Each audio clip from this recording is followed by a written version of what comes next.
Okay, so today I'm pretty excited to talk about one of my favorite topics, beyond academics and problem solving and choice making. And this is extremely important at home. Some housekeeping tips here. If everyone can mute their screen, their speaker, that'd be great. That way we won't hear everybody else. Thank you so much. If you haven't already, please mute your screen.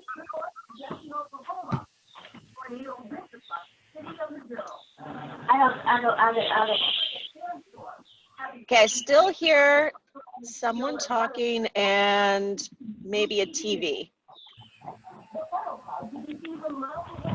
For everybody, if you could please mute your speaker. There's a little, the first little icon at the bottom of your screen says mute, and just click that and we won't be able to hear you. Thank you. Okay, so we are going to be recording these Zoom sessions. I did not do it last week. Luckily, we have some tech support this time because I wasn't able to do it all. So if you are on this Zoom call, that means that you are consenting to being recorded, but we will make sure that we will keep your anonymous. And we will only have a transcript of the questions and answers, so your name won't be related to it. Last week, what was pretty neat is some parents connected through the chat box and were able to talk after, so please continue to do that. What we're going to do this week is if you do have a question, please type it in the chat box, and then when we get to the question and answer part, Carol will read that for us. Okay? Awesome. Admit these other folks. Okay. Whoever is hosting the meeting can mute all the mics except for those that need to speak. Yeah, I did that, but, oh, I can unallow people to unmute. Okay, sorry, you can't unmute yourself anymore. All right. All right, so we're gonna do a quick poll just so I know who's here. All right. The first question is, what is your relationship to autism? Are you a friend or a colleague, a caregiver, family member, a self-advocate, a service provider? And do you live in Virginia or somewhere else?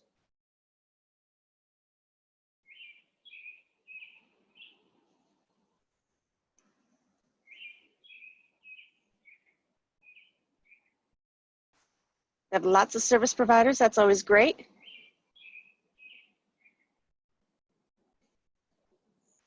Everyone from Virginia this week? We'll leave this open for about a minute.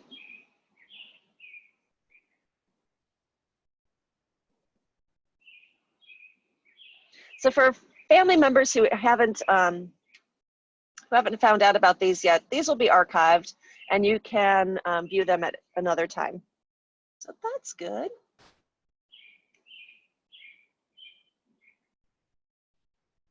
All right, I'm going to end polling. Welcome all you Virginians and everyone who's here. Great to see so many service providers.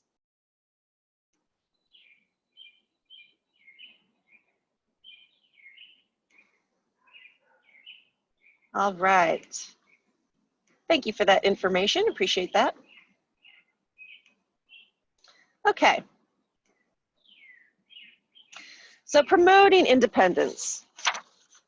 If we think about our children and we think about what is most important, I have 2 kids and I think about, what do I want for them? Well, I want them to be healthy and I want them to be happy, but I really also want them to be independent. And so we think about what we can do right now to promote independence. That's what we're going to talk about today, because obviously as kids get older, the need for independence grows. So no matter how old your child is or what their support needs, we can promote independence starting today, if you haven't already. So these things are beyond the academic. So I know that teachers are sending stuff, and I know that as service providers, you are trying to keep all of your students engaged as much as possible. But beyond those academic things, we can really work on these two very important life skills, being choice making and problem solving.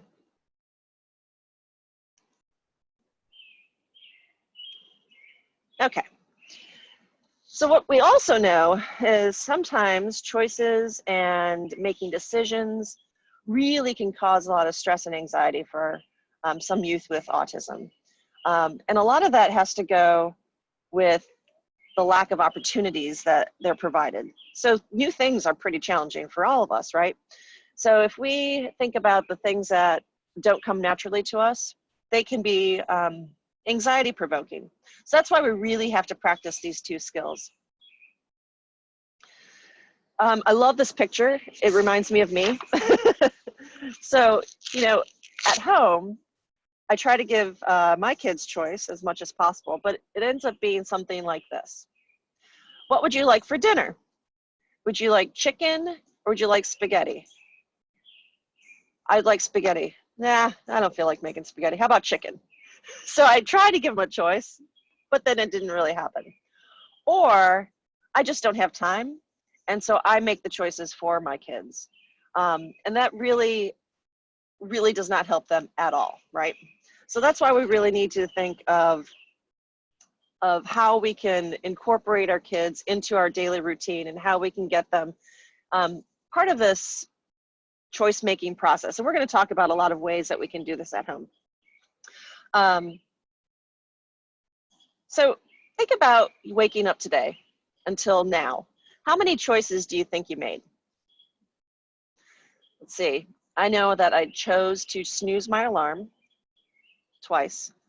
I chose to get coffee 3 times.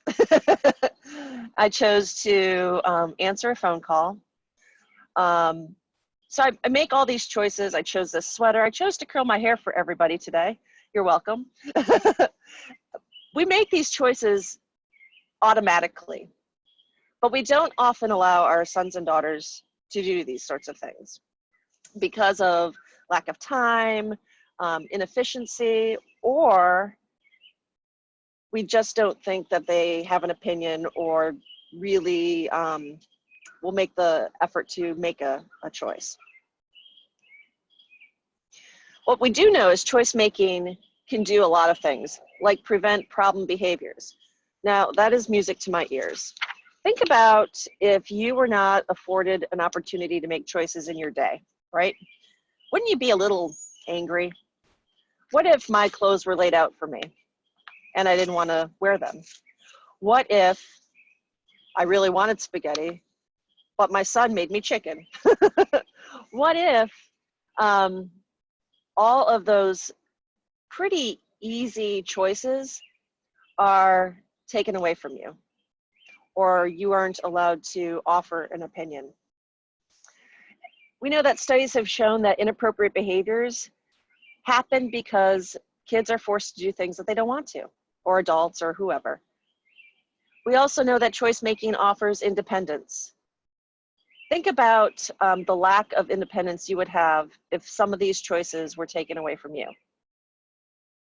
It also is really linked to motivation.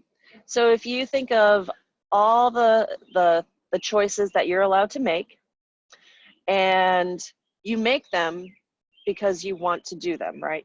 You don't make a choice because, gee, I don't know, I'm gonna eat liver and onions because, gee, that seems like a good idea. No, I don't want liver and onions, so I'm not gonna make that choice, right? It increases motivation. If I were to look at my calendar, and since we're all working at home now, I can lay out my day and I can make choices based on what I feel like doing, what needs to get done, and what will motivate me to finish the activity. So it'll increase my motivation.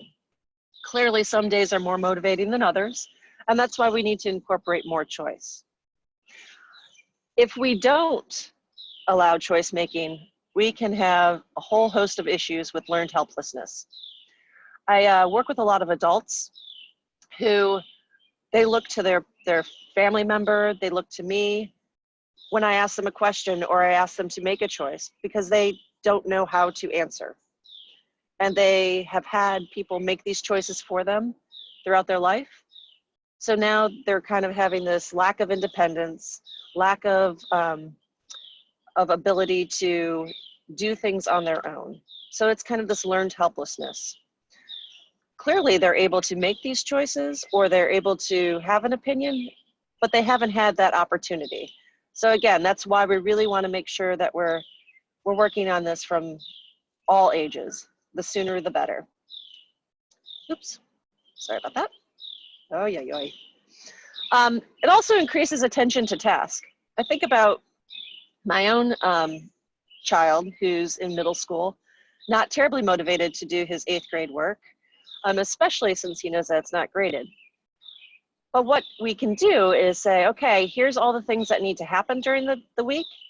You make the choices of when you want to do them. These all have to get done, but you can make the choices. So he chose today to do science. And he was very motivated and he completed his science for the whole week because it was his choice. He did a very nice job, which is pretty awesome.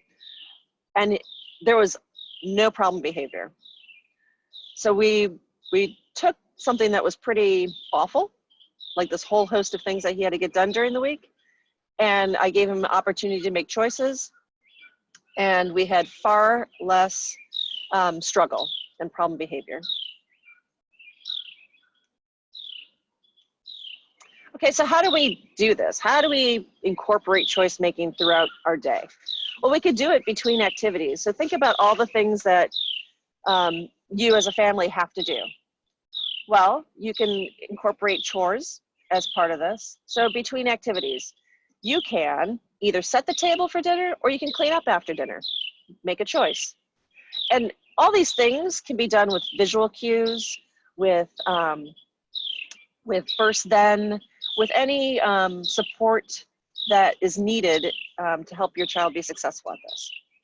So within activities, so dressing. Okay, would you like to wear shorts or a dress? Would you like to eat chicken or spaghetti? Now, make sure you have these things available because believe me, it was a struggle last night when I said chicken or spaghetti and he said spaghetti, but I didn't want to do it. So there was just the chicken issue. So make sure that you have what you kind of are promising as one of the choices. And then a leisure activity. Do you want to go for a walk with mom? Do you want to go for a walk with dad? Would you like to play a game of Uno or would you like to play Connect Four? Another thing is refusal. And this is really important. And we don't do this enough. Would you like to go for a walk or not? Would you like to play a game with me or not? It is okay for someone to refuse. We all refuse all the time. And it's important that we teach our kids how to refuse appropriately. You can think about where. Would you like to vacuum your room or vacuum the living room? Would you like to do something before or after dinner? So all these opportunities are choices. Sometimes you have to give yourself a little visual reminder. So feel free to make a list and put it on the refrigerator and make sure you're offering these choices throughout all these activities throughout the day. Another important one is when to stop something. So let me know when you're done with science or you need a break, or if you don't like something, or if you don't want to do something. It is okay. No is a very acceptable choice. If we don't allow no, and this is another one of my huge soapboxes, when kids become adults and their no response has never been accepted, they can be placed in very challenging situations, whether it's in a relationship, whether it's in an adult setting where they are at work and a coworker is trying to coerce them into doing something that they don't want to do. And if they know that they can't say no and it's not an acceptable choice, then bad things are going to happen. So please keep that in mind. Okay, so that's the kind of power strategy number one. Power strategy number two is problem solving. So this is kind of how it goes. Let me know if this is not how it goes in your house. So something's wrong and you fix it, and then life goes on. We don't want our kids to hurt. We don't want them to be uncomfortable. We want to fix it so that there's no problem behavior, there's no upset or hard feelings, all of that. So we end up doing these sorts of things that have kids learn that there's a problem, I escalate, adult intervenes, and then the problem's resolved. So that escalation piece continues to get bigger and bigger and bigger. We also tend to talk kids through problems, which sometimes can exacerbate the problem. But we need to teach a specific process on how to solve problems. And pair this with visuals. I love visuals. I have them all over my house. And really all kids benefit from this, no matter if they have a different ability or not. And so here's one thing that I like. I love 5-point scales. Here's one that I use a lot with kids talking about problems. So one is a glitch, like, oh, geez, that stinks. Like, oh, the remote batteries are dead. Or a little problem, oh, that's annoying, like, oh, mom isn't making spaghetti. Or there's a problem, like I can't find my favorite pencil that I use to do my homework. A major problem, you get really, really upset. And now this is where I need some help. And then 5's a disaster. And I try to help kids realize that between 3 and 5, you can ask for adult assistance. You can ask for someone to help you through this, because asking for help is a great skill too, right? What we need to realize though is sometimes a disaster for one person is a glitch for another person. So like the batteries in the remote not working is a glitch for me. It might be life-changing for someone who is really interested in watching their favorite show and they don't know where the batteries are. And so we need to think about what the problems are, how to go through them, and what are your coping strategies along the way. So some simple steps you could do is, okay, what's the problem? Having someone articulate the problem is a great way to get them to first realize where they might be on that scale, but then start thinking about solutions. Okay, well, the batteries are dead in the remote. What can you do? Well, I could stomp my feet and go upstairs and scream and slam the door, okay? Or I could ask for where the batteries are, or I could choose a different activity to do. And then what would happen if you did any of these things? Is it fair? Is it safe? How would other people feel? If you slammed the door and went up into your room and sulked, how would the rest of the house feel? Probably unhappy. So thinking about having kids go through these steps in a kind of a routine and systematic way is very helpful. Oftentimes, solutions happen that are not quite right. So this is another way to go through the problem after it's occurred, to talk about different solutions to the problem that would have been a little bit better, and a different way for a different solution, a positive solution to happen. For older kids, STAND is a really cool acronym. So stop and calm down, that's the first thing.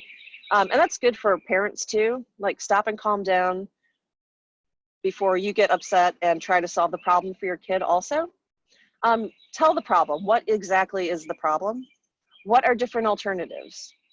Narrow the choices to a win-win. So you want to know that it's not going to hurt other people. You're going to get to do whatever it is that you want to do, or the problem is going to be reduced, what have you. And realize what is the best solution, and then go ahead and do it and try it. We need to make sure that it's okay for kids to make bad decisions, bad choices. We all have made bad choices, I'm pretty sure. But the the thing that we want to do is learn from it. And what we could do while kids are under our roof is support them through these bad choices, bad problem solving things that happen, and help them realize that not everything is going to go their way. And how do we work through the problem once something like a bad choice is made, or you solve the problem, but it didn't work for you? How are we going to support you so that you can move on and learn from that decision? Okay, so those are our 2 power strategies for today. Let's open this up for our live chat. I'm going to stop share.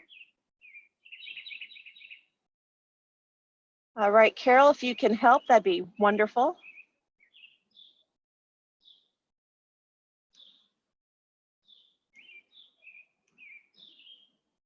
I'll unmute you even. I can't unmute you. Uh-oh. I'm there you unmuted now. Oh, good. Can you hear me? Yeah. Okay, so if you have a question or if you have an issue that you want to discuss, if you would please type it in the chat box. You can find the chat box by moving your mouse. Then in the middle of the bottom, you will see a little square bubble, talking bubble, and you can type into that. Once you open it, the chat box will be open before you, and you can type any questions. Staci, I will tell you that a lot of people were commenting as you were presenting. Peggy said that not only does fixing things for individuals lead to, and telling them what to do, lead to a lack of independence, but they can also lead to prompt dependency. And so I thought that was a good comment. Very, very important. Yep.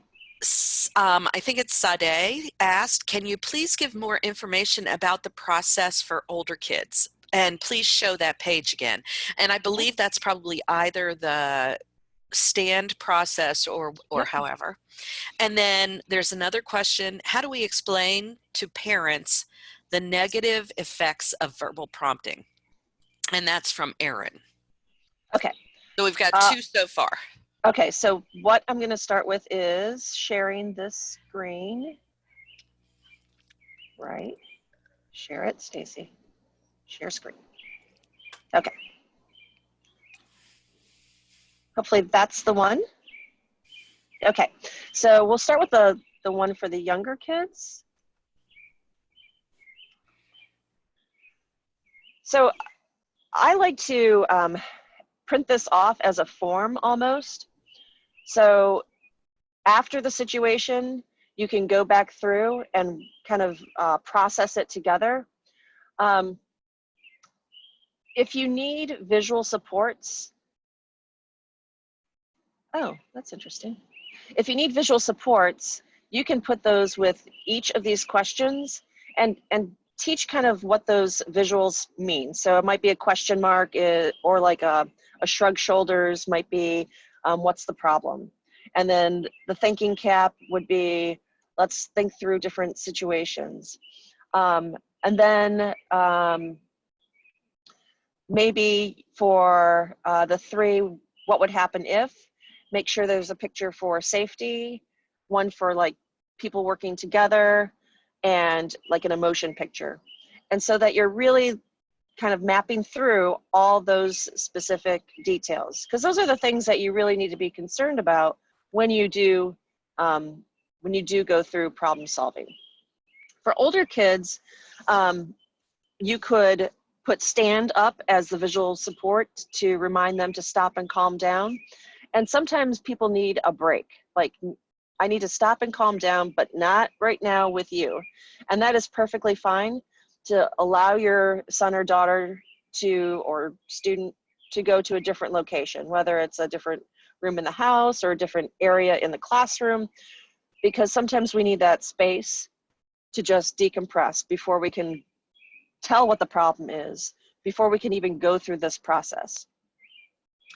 Narrowing choices down to win-win, and talking through what the consequences would be if you chose one that would not be a win-win situation. So I think about a lot of students who are in the college campus, and they are interested in a person, and so they follow them along campus, and then they end up getting in trouble. And so we talk about things like, okay, you're interested in this person. What are 2 things that you could do that wouldn't be creepy, that wouldn't get you into trouble? Well, one might be that you say hi to the person in class. And if they say hi back, then you can engage in a conversation. Or you could ask them if they would like to have lunch with you. Those are 2 acceptable win-win choices that won't make people uncomfortable. And then decide what the best one to do is and to do it. Now, sometimes even the win-win might not turn out okay, and you really need to work on how to process that with your son or daughter or student. Hopefully that helps. And then the second one was what, Carol, from Aaron?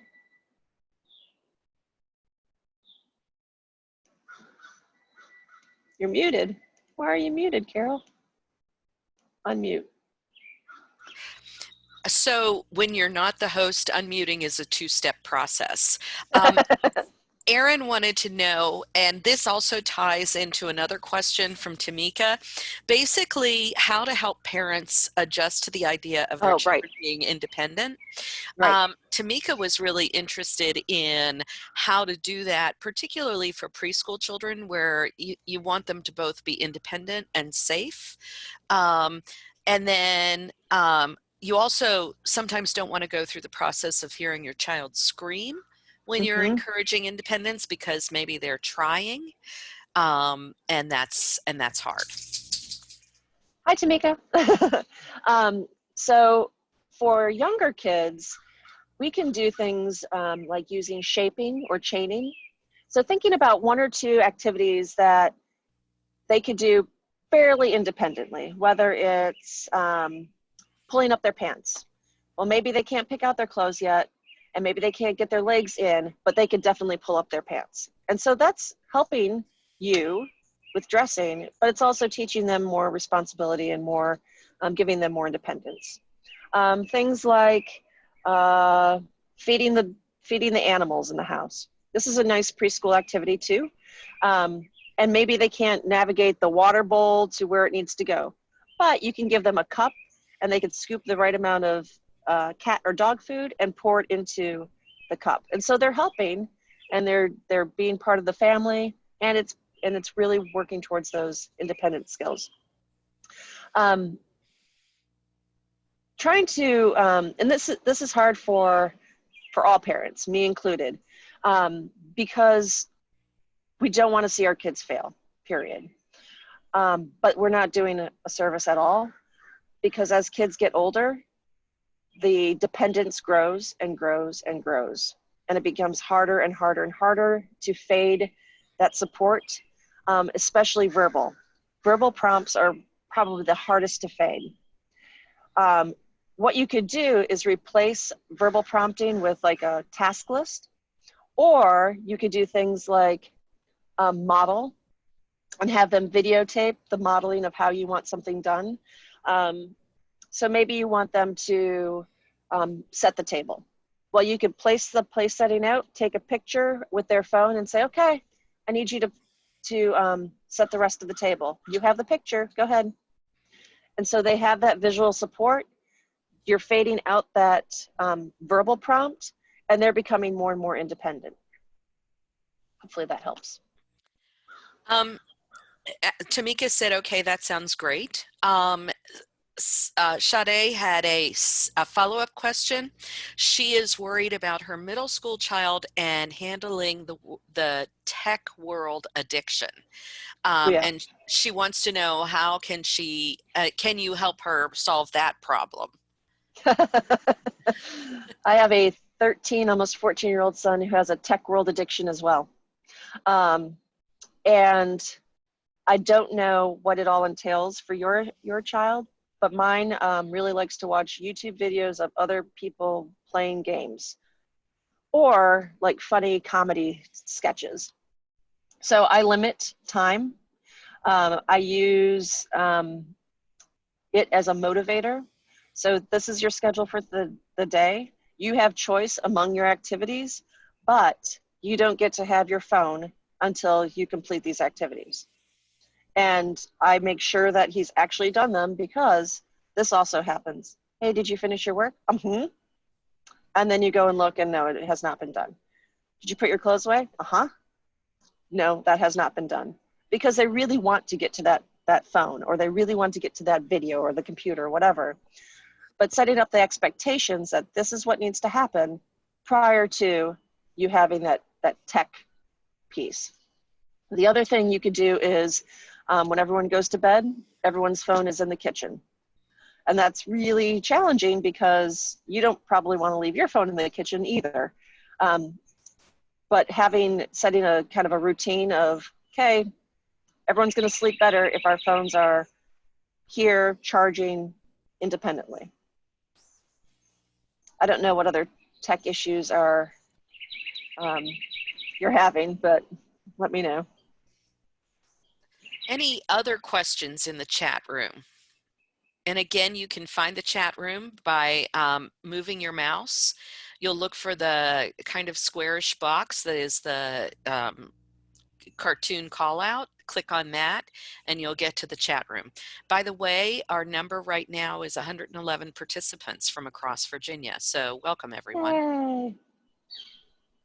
I might throw that poll back up because we have more than we started with. Just to, I'm going to relaunch this poll. If you have already done it, please do it again.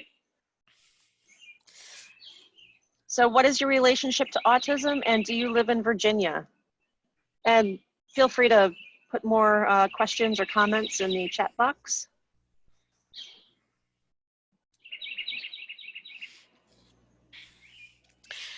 Staci, I can add a question to our discussion today. Sometimes it's hard to figure out the just right amount of independence to give someone. On the one hand, we want our youth to have the wings to fly, but we also want to make sure that they have roots so that they're grounded and they're safe.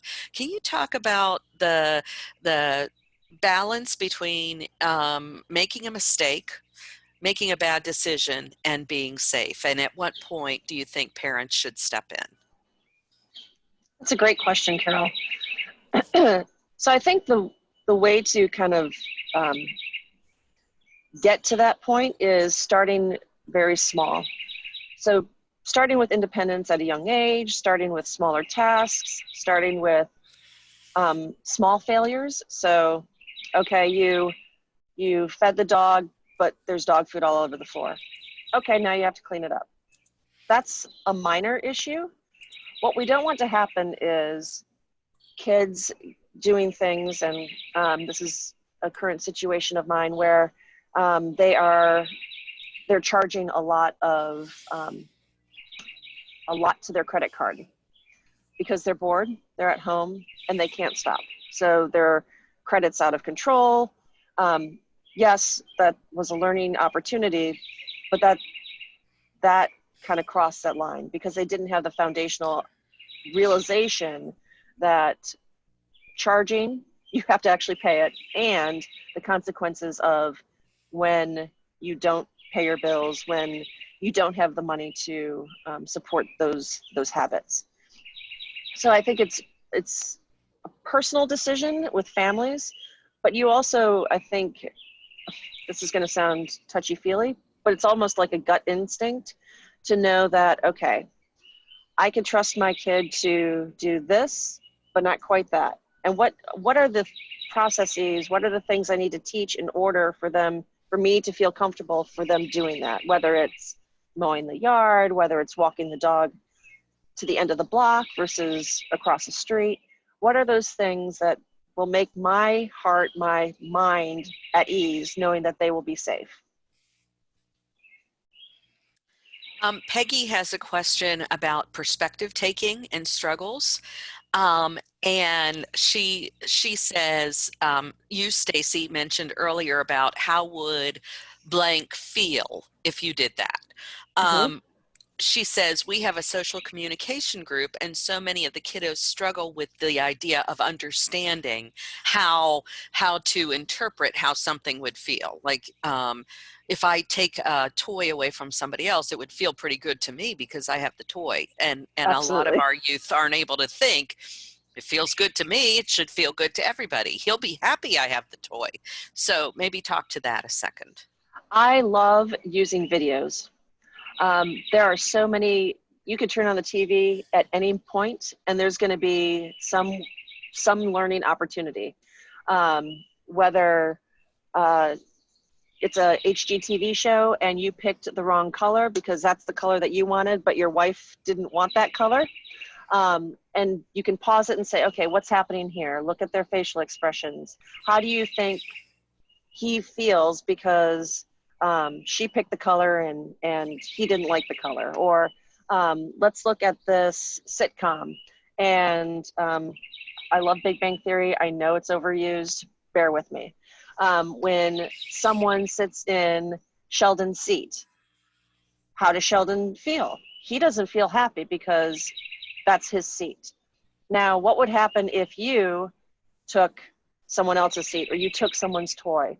They might not feel happy as well. And how would you respond to that person? So I really like using video as a teaching tool, as well as like in the moment. I have two more questions for you. Nicole asks, how do we support self-advocacy and self-determined behaviors with adolescents with ASD? And let's start with that one, and then I'll bring up the follow-up from Sade. Okay. Well, I don't want you all to answer at once, but I'm determined.org.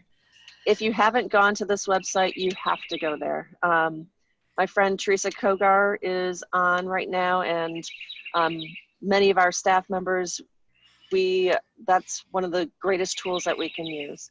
I'm working with a teen right now who's in his senior year and looking to go to community college, but he doesn't have a lot of that self-determination or understanding of what makes a good day for me. What do I need to be successful? What are the things that I need in order to make me progress in my academics and my social life? So we're going through these great worksheets. They're very visual, and it teaches kids to think about these things a little bit deeper. So we all have good days, right? Hopefully. And what do those good days look like for us? What are the things that we need in order to make sure that we're going to have a successful day? So that's one thing.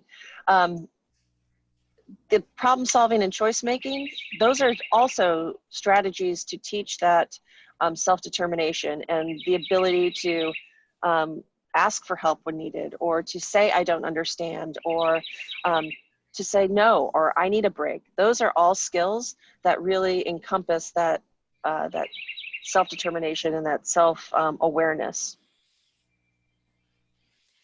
We have a question from Tracy. By the way, that I typed the website imdetermined.org into the chat box.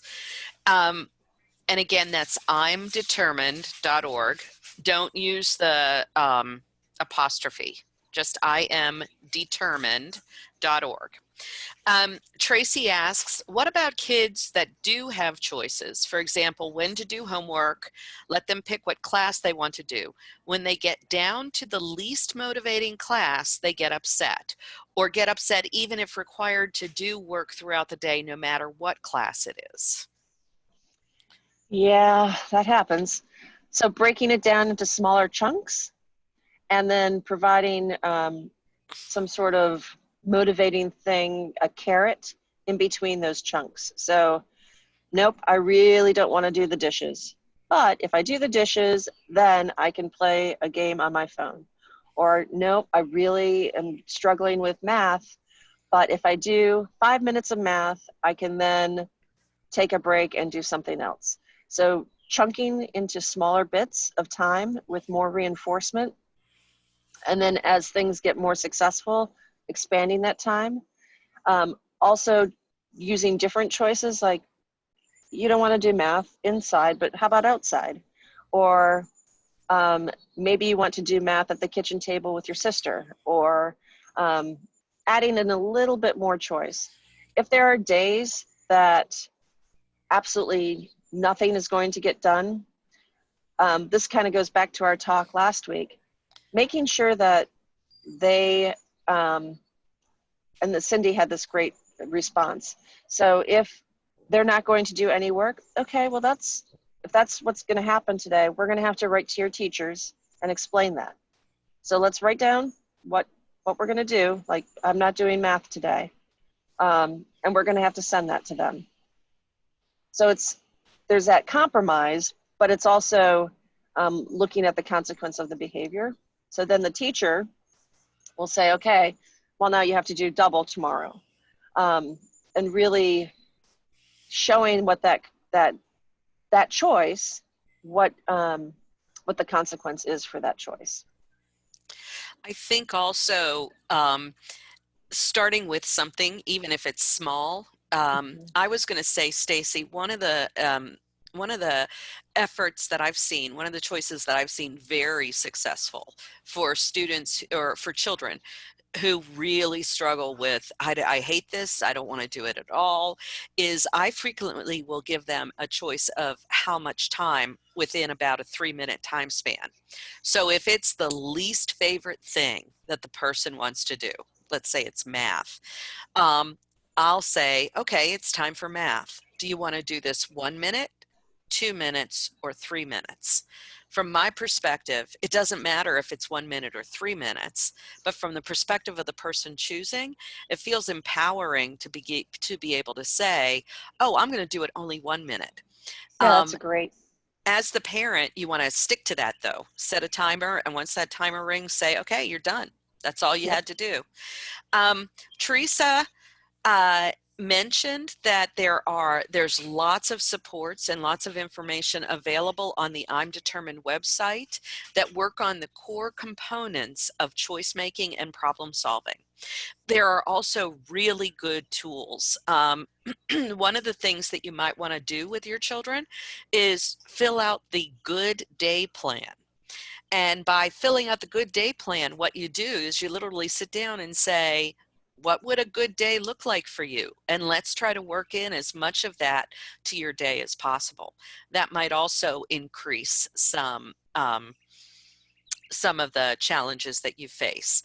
There will doing be that. Sorry, Go Carol. ahead. And doing that too as a parent. Yeah. Or doing it as a teacher too. What's so a that good they day can for see you? what the model is.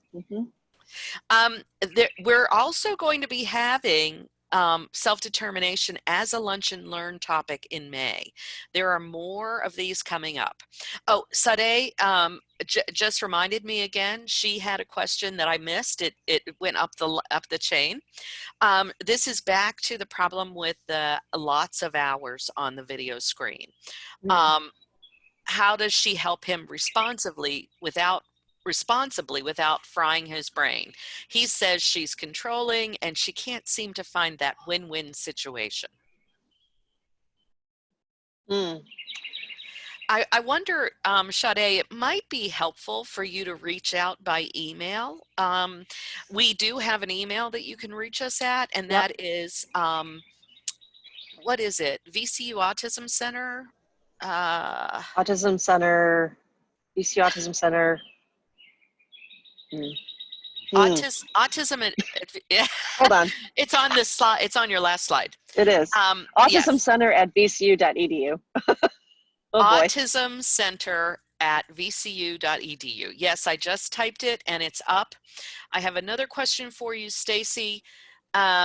It is strategies for students with high levels of anxiety.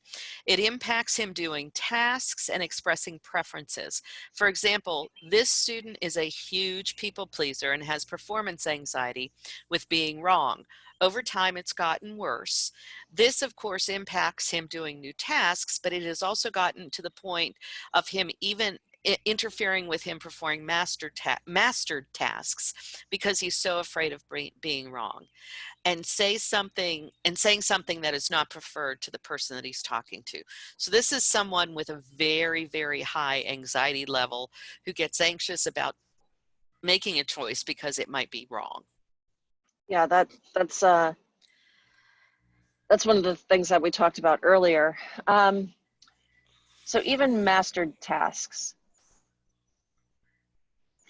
you know, if you think about those things that he is very confident about, it may be his special interests, and work around choices that tap into what he's extremely passionate and good about. So if it's ceiling fans, all right, let's talk about ceiling fans. Well, if I was going to put a new ceiling fan in my kitchen, what would you recommend would be a good one? Let's do some research. Let's go to homedepot.com. What are the pros and cons of these different ceiling fans, and why make a choice for me? And maybe because he's so passionate about that, and I just chose ceiling fans off the cuff, of course, maybe that will give him some self-worth and realize, oh, I can do this, and then move to something a little bit further away from his interest, and then more into the things that are mastered.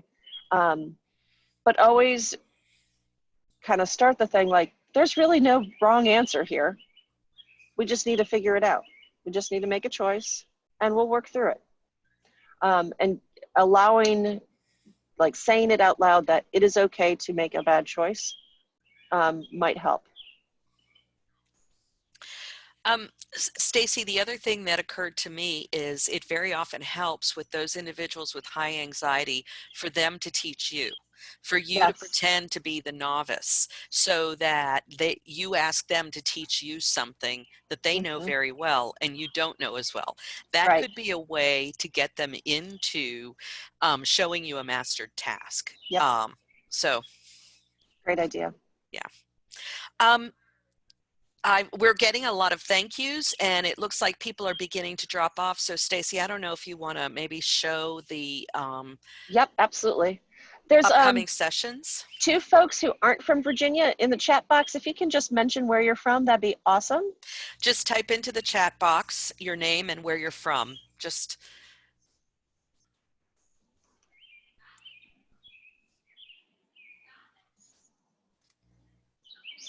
So our next Lunch and Learn next Thursday is with Carol and Lauren, my colleagues, and they're talking about teaching personal hygiene at home.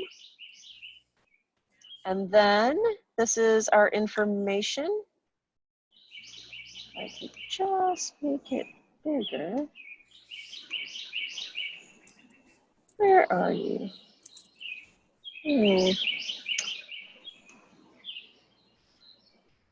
Hopefully that's big enough. Is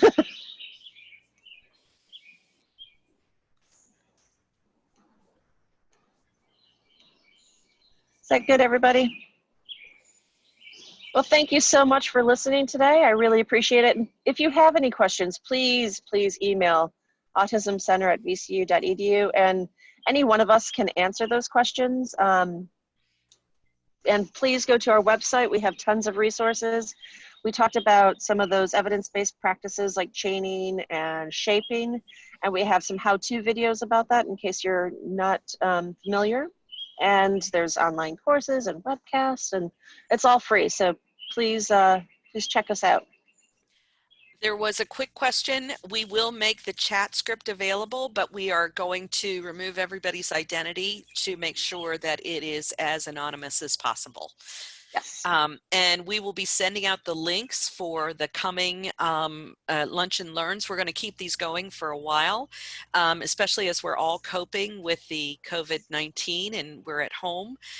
We find that this is a really great way to connect and to talk to real people. So thank you for joining us. Look for more information. I posted in the chat earlier. Search us on Facebook.